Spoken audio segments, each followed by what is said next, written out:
आदाब साथियों, the aware point news में आप तमाम दर्शकों का एक बार फिर से स्वागत है।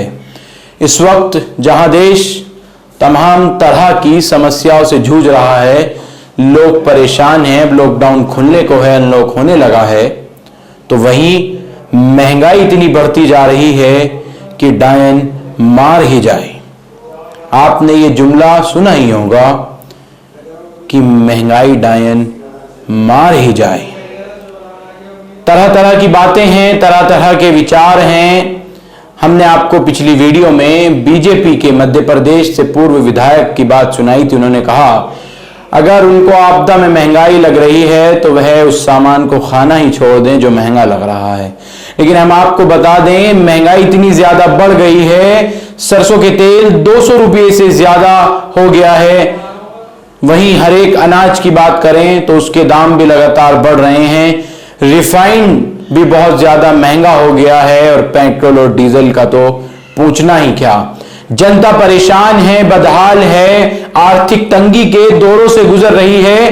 तमाम लॉकडाउन पिछले साल का हो या इस साल का हो, इन लॉकडाउनों से जूझने की कोशिश कर रही है।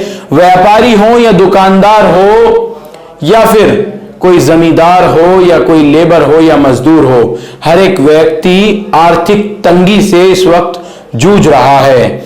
बड़े बड़ों की अगर हिंदी शब्द का, आसान शब्द का इस्तेमाल करें तो बड़े बड़ों के इस महंगाई को देखकर, इस आर्थिक दौर को देखकर जो है वो पूरी तरह से पुर्जे ढीले हो गए हैं। हालांकि ये अल्फाज कहने वाला नहीं है, लेकिन इस दौर में भी लगातार महंगाई बढ़ रही है। इसी को देखते हुए राष्ट्रीय कांग्रेस पार्टी ने एक प्रदर्शन का, नेशनल स्तर पर प्रदर्शन का आह्वान किया है। यह आह्वान सोनिया गांधी जो कांग्रेस की अध्यक्ष हैं और राहुल गांधी ने बुलाया है। 11 जून को देश भर में महंगाई को लेकर प्रदर्शन करने वाली है राष्ट्रीय कांग्रेस। सबसे पहले इस खबर का हम आपको जो पूरी जानकारी है वो अलका लांबा, कांग्रेस की राष्ट्रीय प्रवक्ता, दे रही हैं। आइए पहले हम आपको वीडियो के माध्यम से दिखाते हैं क्या कुछ कह रही हैं अलका लांबा। साथियों, कांग्रेस अध्यक्ष श्रीमती सोनिया गांधी जी और कांग्रेस के पूर्व अध्यक्ष श्री राहुल गांधी जी के आह्वान पर 11 जून को 11 बजे देश भर की कांग्रेस आंदोलित रहेगी बढ़ती महंगाई, बढ़ती बेरोजगारी को लेकर, पेट्रोल, डीजल, गैस सिलेंडर के बढ़ते दामों को लेकर। पिछले 5 महीनों में, इसी साल 2021 के पिछले 5 महीनों में केंद्र की सरकार ने 44 बार, जी हां 44 बार पेट्रोल और डीजल के दामों को बढ़ाया है। और अगर पिछले 13 महीने की अगर मैं बात करूं तो इन 13 महीनों में एक एक करके 26 रुपया पेट्रोल पर और 24 रुपए जो है वो डीजल पर बढ़ा दिया है। बहुत से राज्यों में पेट्रोल के दाम 100 पार कर चुके हैं और डीजल लगभग 100 छूने जा रहा है। अंतरराष्ट्रीय बाजार की कीमतों की बात करें तो अंतरराष्ट्रीय बाजार की कीमतें इस समय बेहद नीचे हैं अगर इसकी तुलना 2014 में कांग्रेस की सरकारों से की जाए। जो हवाले आज दिए जा रहे हैं, ये पूछना चाहते हैं कि वही हवाले, वही अंतरराष्ट्रीय बाजार, वही आपकी वैट, आपकी एक्साइज ड्यूटी, ये सब तो उस समय भी था 2014 में। फिर भी कांग्रेस की डॉक्टर मनमोहन सिंह सरकार ने महंगाई, बेरोजगारी में, कोरोना महामारी के बीच में, तालेबंदी के बीच में कभी भी आम आदमी, गरीब मजदूर पर बोझ नहीं डाला, उसकी जेबों में डाका नहीं डाला, जो आज केंद्र की सरकार लगातार कर रही है। मैं आप सभी से आह्वान करती हूं, कांग्रेस के सभी समर्पित लोगों को घरों से निकलना होगा, क्योंकि भाजपा ये मानकर बैठ चुकी है ये कांग्रेस की समस्या है। अगर ये देश के आम जन की समस्या है तो आम जन सड़कों पर क्यों नहीं निकले हैं, वो घर पे चुप क्यों बैठा हुआ है। मुझे लगता है कहीं ना कहीं देश के आम आदमी की चुप्पी को जो है वो अपनी भाजपा अपनी ताकत समझकर दाम पे दाम बढ़ाए चले जा रहा है। तो मैं आम आदमी से कहूंगी, देश के अपनी चुप्पी को तोड़िए। 11 जून दिन 11 बजे निकलिए अपने घरों से। एक सांकेतिक, हम लोग कोरोना प्रोटोकॉल का पूरा ध्यान रखते हुए आंदोलित होंगे, अपनी आवाज को सोती सरकारों के कानों तक पहुंचाएंगे और उसे मजबूर करेंगे कि वो पेट्रोल, डीजल और गैस के बड़े दामों को वापस ले। जय हिंद, जय भारत। तो आपने सुना, अलका लांबा कह रही हैं कि देश के अंदर, पूरे देश में 11 जून को हर एक बूथ स्तर का कार्यकर्ता प्रदर्शन करेगा बढ़ती महंगाई को लेकर और जनता से, जनता की राय पूछेगा। इस सरकार के खिलाफ कि क्या आधे दाम नहीं किए जा सकते।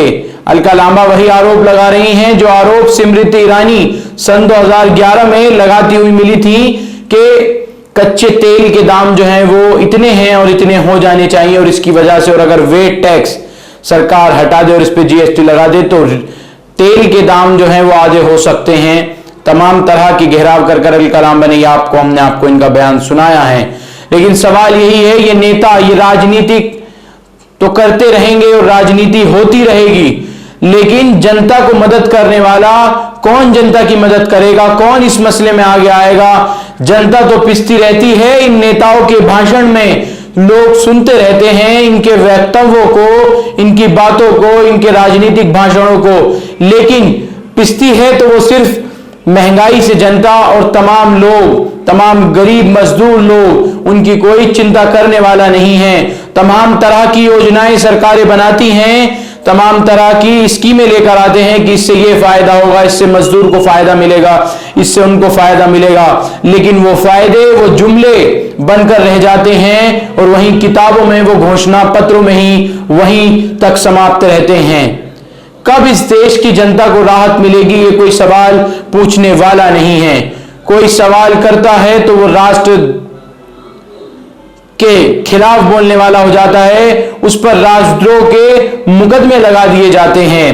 तमाम तरह की चीजें इस देश में पिछले कुछ सालों से देखने को मिल रही हैं। हालांकि जब सत्ता में कांग्रेस पार्टी थी तो इस तरह के दाम जब बढ़ रहे थे, प्रति 60 रुपये लीटर पेट्रोल के दाम पहुंच गए थे, सरसों के दाम भी 80 रुपए के करीब पहुंच गए थे, सरसों के तेल के दाम, और रिफाइंड भी 80-100 रुपए के करीब हो गया था।